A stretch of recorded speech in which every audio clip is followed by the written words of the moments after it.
Would you look at this? I bloody did it.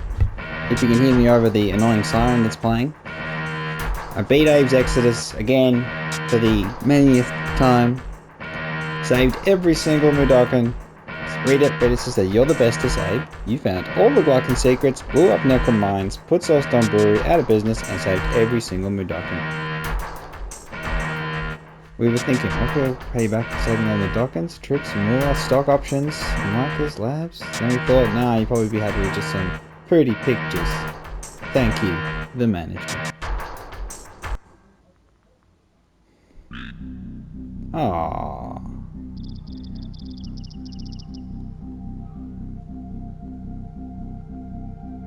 Oh, nice. Some concept art. So Abe's Oddworld Abe's Exoddus is a fantastic platforming action puzzle game. The sequel to Oddworld Abe's Odyssey, and there's been a few other games since, but I really haven't really put much. I'm not really loving them so much, but this one just is fabulous, and it's just like I played this when I was a kid with my older brother. We played this together, and it means a lot to me. So yeah, I did. Now that he can play it on PS5, for a tiny while, I just thought, yeah, why not just play it again? See if I can save every single Mudokon, which I did. There's like a handy auto-save thing and rewind feature, which makes it a lot easier. I'll admit that. I love the design, I love the concept art, and the actual art itself in the game is it's wonderful, I think. I mean, if it's unique, it has sort of ties to various things. Of course, all art does, but I love Barracks. This is my favorite. Barracks is just crazy.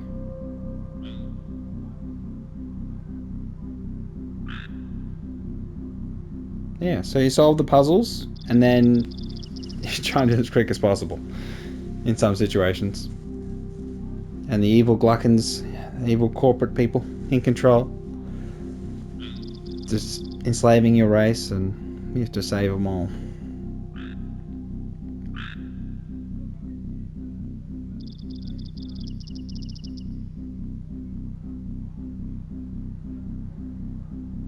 Yeah, so I don't know. I'm not going to say too much in this little review.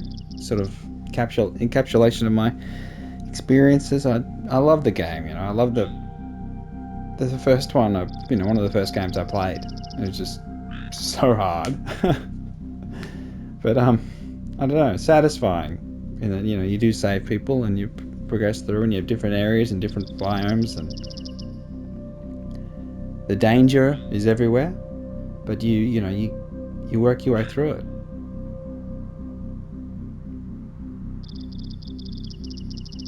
And I hope, if you haven't played it and you're a PlayStation owner, I highly recommend it. And the first one as well. The first one's a bit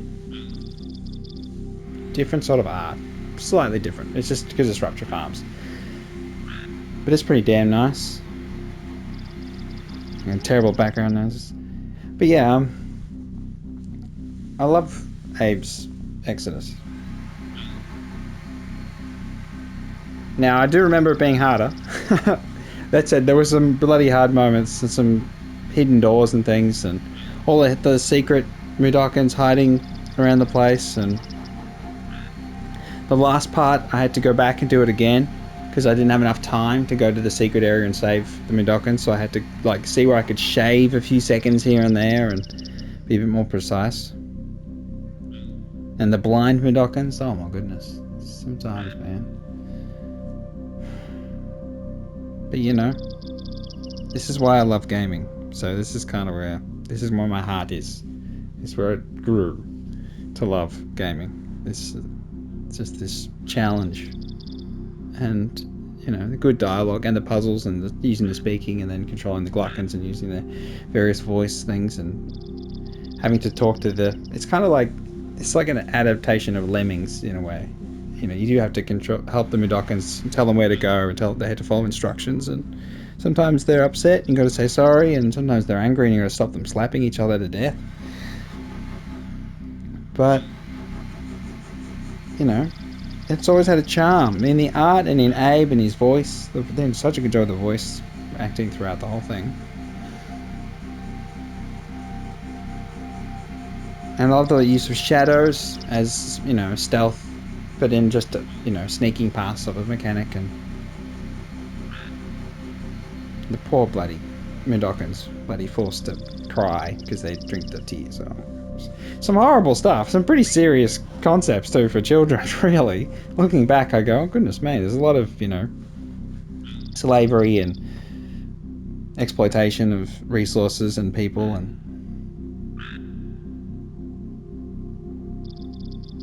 but yeah, I like to thank the developers for making the game, because they talk a lot about modern gaming, and this is kind of what we're always looking for.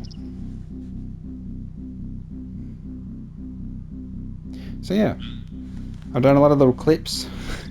I didn't want to do too much because, again, don't want to spoil the game crazy amounts, but little bits here and there are okay. But yeah, I just highly recommend it.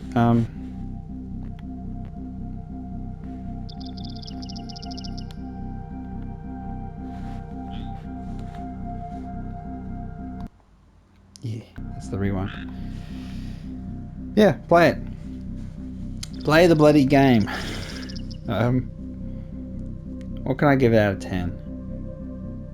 I don't know, I've got very strong nostalgia glasses on, so I think, I don't know, I'm between a 9 and a 10. Just because, again, because I love it so much, and I can play it again and again. But not, I won't play it again and again. It's kind of one of those things where I could, but I don't think I would. It's a bit daunting. So I'll go 9, just because, yeah. But it's, you know, it's close.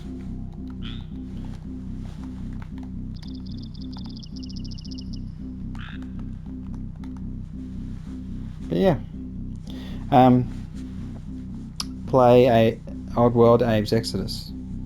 And my tips would be, just be careful.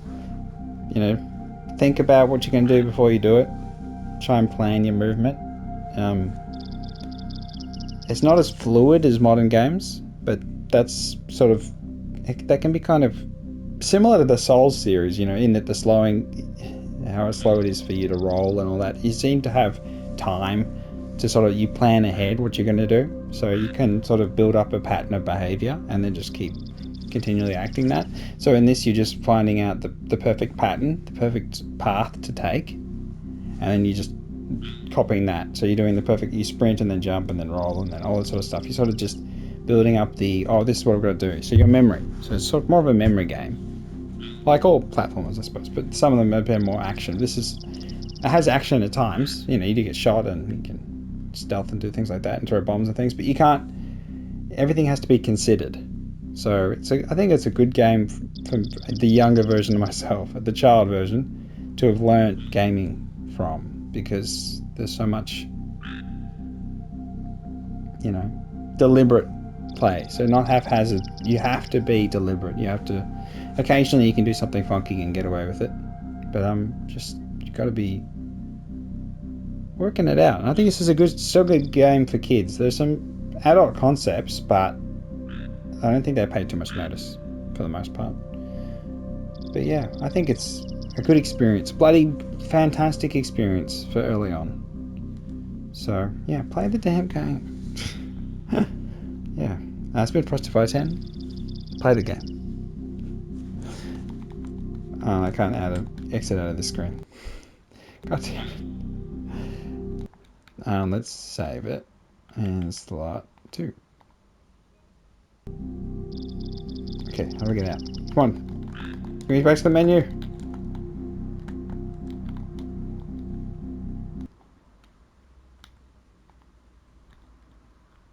So yeah.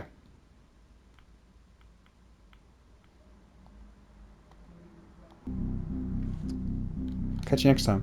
Bye bye.